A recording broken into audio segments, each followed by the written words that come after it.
Suami artis Joanna Alexandra, Raditya Oloan dikabarkan meninggal dunia. Diketahui, sebelum meninggal bapak 4 anak ini sempat terpapar virus corona.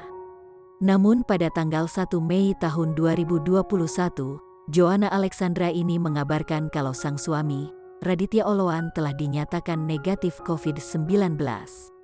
Kepergian Radit ini tentu saja meninggalkan ras kehilangan yang begitu sangat bagi sang istri dan juga keempat anaknya.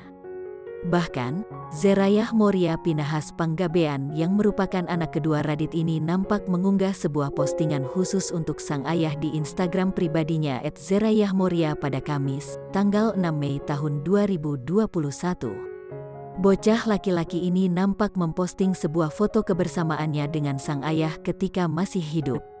Pada caption keterangan foto ini Zerayah mengaku lega. Pasalnya kini sang ayah sudah tak lagi merasakan yang namanya sakit. Ayah telah melalui rasa sakit yang cukup. Dia sekarang damai bersama Tuhan, tulis Zerayah meski ia lega karena ayahnya kini sudah bersama Tuhan. Zerayah ini tak bisa memungkiri kesedihan yang hadir dalam perasaannya.